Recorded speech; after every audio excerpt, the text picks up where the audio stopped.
വന്ദേ ഭാരതിൽ യാത്ര ചെയ്യണം എന്നുള്ള ഒരു ആഗ്രഹമായിട്ടാണ് ഞാൻ വന്ദേ ഭാരതത്തിൽ കയറിയത്. ബാഗ് വെക്കേണ്ട സ്ഥലത്തല്ല കേട്ടോ ബാഗ് വെച്ചത്. മുമ്പിലുള്ള ഡെസ്കിൽ ബാഗ് വെച്ച് മുകളിലാണ് വെക്കേണ്ടത്. ഞാൻ എനിക്ക് അലോട്ട് ചെയ്തിട്ടുള്ള സീറ്റിൽ കയറിയിരുന്നു. കണ്ടല്ലോ, ഇതുപോലെയാണ് അതിൻ്റെ ഒരു ലുക്ക്. ഓക്കെ, അപ്പോൾ ഇതുപോലൊക്കെയുള്ള സൗകര്യങ്ങളൊക്കെയാണ് ഇതിലുള്ളത്. സൈഡ് സീറ്റാണ് എനിക്ക് കിട്ടിയത്. അതേപോലെ എനിക്ക് കുറച്ച് കഴിഞ്ഞപ്പോൾ വന്ദേ ഭാരതിൽ നിന്ന് കിട്ടിയിട്ടുള്ള ചായ, ഇൻസ്റ്റൻറ്റ് ടീയും ജിഞ്ചർ ടീ അതിൻ്റെ പാക്കറ്റും, അതേപോലെ കടലമിഠായി, ചിക്കി എന്നൊക്കെയാണ് എഴുതിയിരിക്കുന്നത്, കടലമിഠായിയാണ്. അതേപോലെ കുറച്ച് സ്നാക്സും പരിപ്പ് വടയും ഇതെല്ലാമാണ് എനിക്ക് കിട്ടിയിട്ടുള്ളത്. പിന്നെ ടിഷ്യൂ പേപ്പറും. കുറച്ച് കഴിഞ്ഞപ്പം അവിടുത്തെ ഒരു സ്റ്റാഫ് എനിക്ക് കുറച്ച് ചൂടുവെള്ളം ഒരു ഗ്ലാസ്സിൽ കൊണ്ടുവന്ന് തന്നു. ഹോട്ട് വാട്ടറിലിട്ട് കലക്കി കഴിഞ്ഞാൽ ചായ റെഡിയാവും.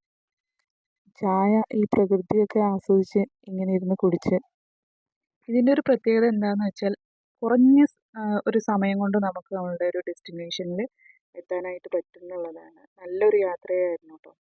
പാലക്കാട് എത്താറായി. അതുകൊണ്ട് തന്നെ നല്ല നെൽവയലുകളൊക്കെയാണ് നിങ്ങൾക്ക് കാണാൻ കഴിയും. അപ്പം ഞാൻ എൻ്റെ സീറ്റിൽ നിന്ന് പതുക്കെ എണീറ്റ് പുറത്തോട്ട് വന്നു. പുറത്തോട്ട് വന്നപ്പം ഡോർ ഓൾറെഡി ക്ലോസ്ഡ് ആണ്. ഡോറിനടുത്ത് നിൽക്കുമ്പോൾ ഒരു കാഴ്ചയാണിത്.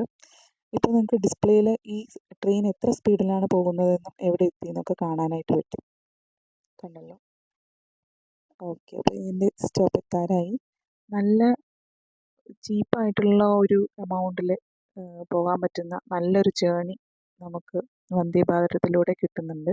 ഇത് ബാംഗ്ലൂരിലോട്ട് പോകുന്ന ഒരു ട്രെയിനായിരുന്നു.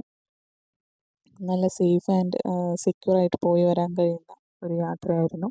എനിക്ക് വളരെ ഇഷ്ടപ്പെട്ടു. നിങ്ങളും ട്രൈ ചെയ്ത് നോക്കുക ഇത് ഈ വന്ദേ ഭാരതിലെ ഒരു ജേണി. Thank you.